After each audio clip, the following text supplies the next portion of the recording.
muka gue harus ditato. Oh iya? Supaya orang minta foto sama gue. Maka pengen ngerasain dimintain foto gitu kan. Kalau star syndrome. Sampai sekarang sih gue nggak suka pakai tato sejujurnya. Makanya sekarang gue mulai tampil juga mulai nggak pakai tato. Magician jadi host, magician jadi guest announcer, magician jadi penyanyi. Magician maunya apa sih? Gue suka jamming, gue suka nyanyi, gue suka main gitar, main musik. Kadang-kadang gue main kahun dan lain-lain gitu. Jadi ya, lu mau ngomong apapun tentang gue di luar sana netizen, gue sih sebodo amat.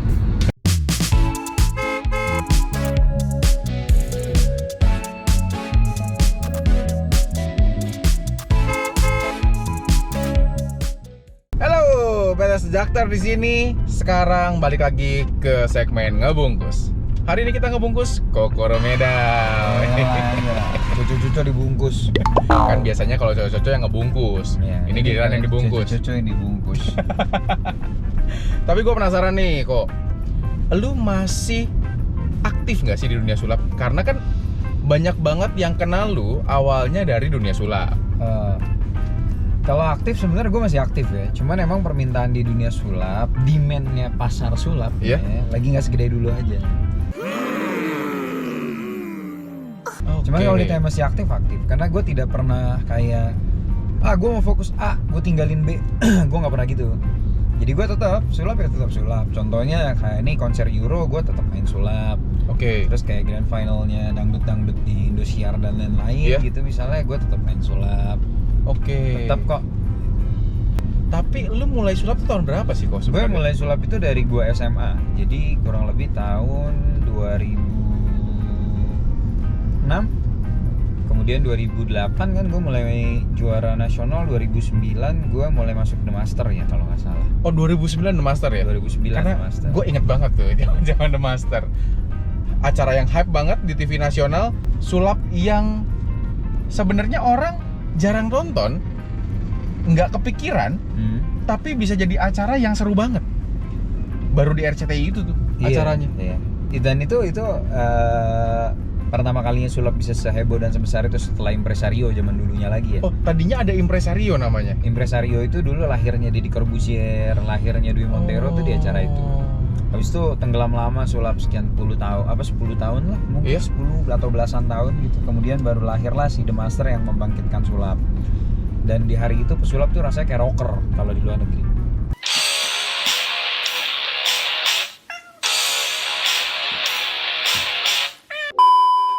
Gila. Iya, jadi pesulap tuh hype banget. Rata-rata orang yang baru muncul di televisi itu kan punya star syndrome. Ah betul. Iya, star syndrome-nya itu semua ngalamin lah. Dan gue ngelewatin kurang lebih 1,5 tahun lah star syndrome-nya baru hilang. Jadi gue tuh dulu norak kemana-mana muka gue harus ditato. Oh iya? Supaya orang minta foto sama gue. Maka pengen ngerasain dimintain foto gitu kan. Kalau star syndrome kan. Tapi udahannya udah makin kesini gila, nggak jelas banget sih. Norak banget kemana-mana harus pakai tato. Gue lebih enakan pakai celana pendek gitu kan, nongkrong di warung pakai kaos oblong, bisa ngapain aja istilahnya zaman nggak ada yang perlu merhatiin lu gitu. Merhatiin gue bodo amat. Gue lebih enak begitu. Oke. Dan itu kebawa sampai sekarang sih. Gue nggak suka pakai tato sejujurnya. Makanya sekarang gue mulai tampil juga mulai nggak pakai tato. Iya, gue sempat lihat tuh di beberapa waktu ke belakang, lu tampil nggak pakai tato. Mau apapun pekerjaannya sulap sekalipun gitu. Kan gue bermusik gue keluarin single gue presenter, host, sportcaster, dan lain-lain lah ya. Cuman belakangan ini gue mulai nggak pakai tato. Kalau pakai tato tuh image-nya akan langsung seperti itu bro. Image-nya tuh udah magician banget, yang gini banget, yang gitu banget. Ketika gue melakukan hal yang lain, yang timbul adalah ini magician jadi host, ini magician jadi guest announcer, ini magician jadi penyanyi, ini magician maunya apa sih? Ini magician jadi pebisnis. Kesannya aji mumpung banget ya? Iya, sedangkan gue tidak begitu. Sedangkan gue maksudnya, let's say gue presenter Euro 2021 nih, line up. Dan gimana gue bisa jadi presenter? Gue melewatin proses casting, screen test, dan lolos baru jadi presenter gitu kan. Betul. Di musik sama, gue melewatin begitu banyak proses sampai akhirnya bisa diriliskan single oleh label. Betul, setuju. Gitu kan. Jadi gue well deserve lah, maksudnya gue deserve pada apa yang udah gue kerjakan tuh gue deserve buat terimanya. Lu di vape nih terjunnya sebenarnya sebagai pebisnis ya gue. Iya, gue pure pebisnis. Di saat mungkin banyak artis yang turun sebagai brand ambassador, enggak. Iya. Gue pengusahanya. Dan gue yang bayar artisnya malah suruh misalnya ada liquid. Kayak sekarang nih mau rilis liquid baru. Iya. Ya gue bosnya gitu istilahnya. Betul. Absolutely, I'm the boss. Tapi gue tuh kan sempat lihat juga ada liquid yang membranding nama lu atau muka lu, mungkin seperti Nyunai. Nah itu Itu kan selalu. Kesannya lu banget nih. Ya. Itu tujuannya bukan menggunakan branding dirinya Romedal. Lihat aja followernya Romedal cuman berapa sih, nggak sampai 50.000. Oke. Ya kan? Tapi tujuannya apa? Positioning. Orang harus tahu bahwa si Romedal ini ikoniknya si Vapakers, all product wajahnya adalah Romedal. Sama kayak misalnya MK punya Eko yang selalu muncul di depan. Betul. Sama seperti Hero 57 yang punya Eca di depan. Maka Iya. Vapakers Group punya Romedal yang mukanya ada di depan. Tujuannya itu. Jadi kebalik, bukannya memanfaatkan apa yang Romedal punya, tapi menunjukkan siapa sih Romedal di sosok dunia vape. Oke. Jadi wajah dari suatu brand ini yang pengen lu cari ya. Betul. Biar orang tuh kayak Vapakers, oh ya pasti Romedal. Betul. Gak mungkin orang lain gitu. Sama kayak lu bilang Apple udah pasti Steve Jobs. Sama Betul, lu bilang setuju. Microsoft udah pasti Bill Gates. Balik lagi ke sulap nih kok. Role model lu sebenarnya untuk lu David Copperfield. David Copperfield. David Copperfield. The Dari one and only. semua pembelajaran apa segala, lu akan meniru dia nih. Secara genre permainan gue udah jelas ke arah David Copperfield. Oke. Arahnya udah ke sana lah intinya. Iya. Mungkin belum segrande dia tapi memang arahnya ke sana. Genrenya sama. Istilahnya kalau di pop sama-sama di pop. Iya. Pop yang jenisnya sama, pop alternatif gitu istilahnya. Jadi David itu kenapa gue suka banget David, karena David itu memang dia dia out of the box di tahun-tahun saat era berjayanya dia. Itu Iya. dia bisa melakukan hal-hal yang mungkin magician era sekarang aja nggak bisa. Kemudian dia pensiun dengan sukses luar biasa, bahkan dia punya Copperfield Island. Copperfield Island. Yes, dia sukses kaya raya dari bisnis industri properti, real estate. Tapi sampai hari ini dia masih main sulap di Las Vegas. Why? Karena dia mencintai seninya. Dia masih main ya? Masih, bukan karena dia butuh duitnya, tapi karena dia mencintai pekerjaannya. Kalau role model untuk musik kok.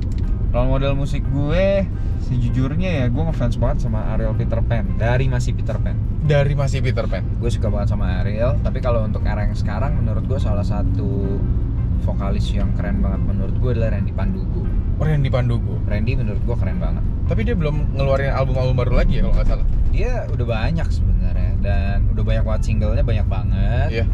Tapi ya menurut gue dia salah satu music genius yang yang mungkin bisa dibilang referensinya sama kayak gue, makanya gue suka. Oke, karena satu arah ya, satu arah, frekuensi. satu frekuensi. Taste-nya tuh kurang lebih sama. Idealis dan realistis kan kadang-kadang bertolak belakang banget. Betul. Kalau gue lihat, lu kayaknya idealis banget. Gue idealis tapi realistis. Nah, coba ceritain dong kok. Gue pengen tahu nih. Gue cari vibes-nya uang gimana. dalam sebagai pebisnis, gue mencari uang tapi sambil berkarya. Oke. Jadi gue nggak pernah melepaskan karya. Buat gue selalu karya value nomor 1, cuman nomor kesekian. Kemakmuran, kesejahteraan semua tim gue itu lebih penting daripada berapa besar cuan yang gue dapat. Tapi semuanya harus balance. Betul. Karena tugasnya pengusaha adalah menjaga balance, menurut gue gitu. Jadi gue realistis. Gue punya impian-impian besar yang harus gue capai dengan uang. Jadi gue Iya. pasti butuh uang. Tapi gue juga nggak mau mencapai uangnya semata-mata hit and run, membangun bisnis yang 1 tahun, 2 tahun enak, 3 tahun enak, 4 tahun babak belur, nggak mau. Iya. Gue berpikir membangun sebuah fondasi bisnis yang memang bahwa ini akan gue bawa sampai 10-15 tahun ke depan, dan 10-15 tahun ke depan orang akan mengatakan bahwa inilah yang namanya rokok konvensional. Oke, jadi lu bisnis ini bagian dari realistisnya lu ya? Bisnis ini bagian dari realistisnya gue. Apapun yang gue lakukan dalam bisnis, let's say nggak cuma di vape, gue punya usaha F&B. Betul. Gue punya Nyunai ya, Iya. untuk F&B. Tapi media utama buat branding liquidnya juga adalah kedainya. Nggak bisa dipungkirin kan? Betul. Tapi apakah F&B-nya untung? Untung. Franchise-nya udah banyak dibeli orang. Terima kasih Tuhan. Iya. Ya kan? Terus kita bicara misalnya Sport center, gue punya sport center. Ada lapangan futsalnya, lapangan futsal rumput, non rumput, lapangan basket. Kemudian gue punya fight camp yang ada Muay Thai, BJJ, MMA, boxing dan lain sebagainya. Dan ya adalah beberapa lagi lah. Tapi at the point adalah gue tahu pada saat gue bisnis, gue harus cari uangnya, tapi gue harus mencetak masterpiece dalam bisnis ini. Kalau misalnya gue bermusik, disulap dan lain-lain, gue mencari kesenangan gue. Di sanalah gue mendapatkan kesenangan gue. Jadi bisa dinilai sebagai itu me time lu ya? Iya. Cara lu Waktu gue main sulap tuh me time gue. Waktu gue nyanyi itu me time gue. Gue bikin lagu, gue ngulik lagu itu me time gue. benar-benar lu nikmatin Gue semuanya ya. nikmatin. Dan itu adalah sesuatu yang produktif. Kalau masalah sulap nih kok, lu pernah gagal nggak sih? Gagal Ngerjain pernah Ya. gue pernah gagal main sulap. yang paling lu nggak bisa lupain? Yang paling gue nggak bisa lupain adalah gue show sulap. Terus gue terbangin bola. Iya. Tiba-tiba bolanya jatuh belah dua. Bola apa nih? Bola plastik kan? Ya bola besi gitu. Oh iya. Diterbangin pakai kain gitu, namanya zombie ball. Iya. Ya, kalau yang nontonnya di YouTube biasanya bukanya zombie ball, ada sampai tutorialnya ada. Lo orang akan ngerti apa yang gue maksud. Oke. Bolanya jatuh belah dua, terus gimmicknya tuh Iya. kelihatan di mata penonton. Oke. Gue malunya minta ampun, penontonnya langsung yang kayak unrespect. Terus gue ngumpet di kolong meja bazar gue, Iya. karena gue bazar sulap juga di situ. As long as we stay in here, we're safe. Sampai semua orang di tempat itu pulang, baru gue pulang, dan gue pulang jalan kaki, punya uang cuma 2.000 perak. Gue inget waktu itu gue masih ngerokok, gue beli sama temen gue berdua, asisten gue. Iya. Gue beli filter 2 batang, aqua gelas 2. Gue jalan kaki pulang. Dan itu cukup jauh. Itu dari Grogol sampai Green Garden. Jadi Lumayan ya? jauh. Making my way downtown, walking fast, faces pass and I'm homebound. Lumayan sih, apalagi lu jalan kaki sih. Jalan kaki. Karena Lumayan, nggak punya pegel uang. ya. Dan malunya setengah mati. Itu bazar di mana tuh kok kalau boleh tahu gue? Sekolah BHK. Sekolah Bunda BHK. Hati Kudus. Dan Mogot. Itu udah persis di perbatasan Grogol. Kalau musik nih kok, lu sudah puas banget nggak sih dengan hasil yang kemarin lu kerjakan dari lagu lu? Belum. Belum. Tapi nggak akan bikin gue berhenti berkarya.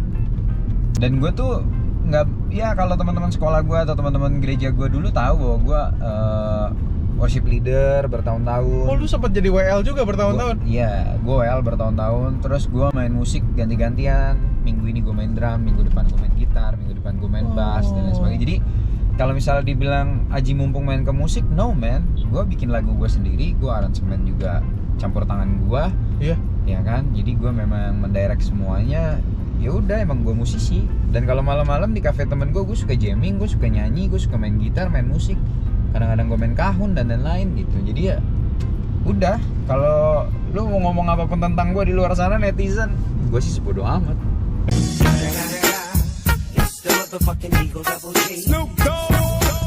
Terakhir kok, gua mau lu kasih pesan-pesan buat teman-teman milenial yang nonton video ini nih.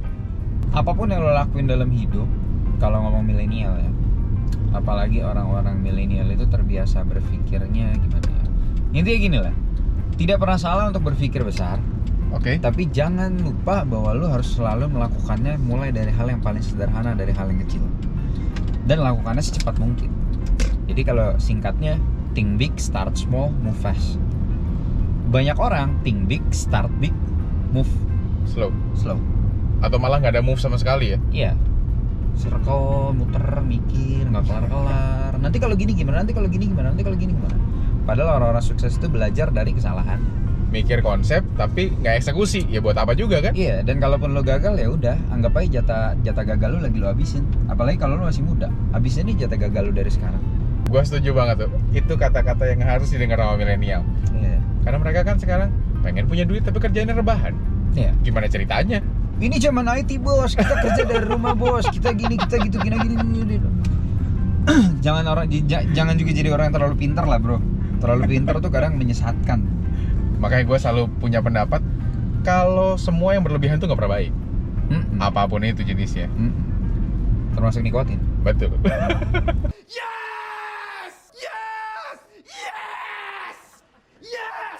Itu bagian edukasi gue kok kebetulan. Oke deh, kalau gitu kita udahin dulu aja. Hari ini saya sih ngobrol bersama Cocoro Medalnya. Nanti kalau misalkan kalian pengen ada sesi 2 ngobrol sama Coco Romedal, langsung komen di bawah. Jadi thank you Thank Coco. you, sama-sama. See you next time. Mari kita pulang ke tujuan. Siap. Ada beberapa saran yang akan gue berikan untuk teman-teman. Salah satunya adalah jika kalian ingin berpindah dari konvensional menuju ke rokok elektrik, alangkah lebih baiknya sesuaikan nikotinnya terlebih dahulu. Karena dari nikotin tersebut, seseorang akan mendapatkan rasa puas dan rasa kenyang. Di saat rasa puas serta rasa kenyang tersebut tercukupi, akan lebih mudah untuk berpindah. Kembali lagi, sesuaikan juga nikotin kalian dan pakailah nikotin secara bertanggung jawab. Karena semua yang berlebihan pun tidak pernah baik. Better Settle sign out and goodbye.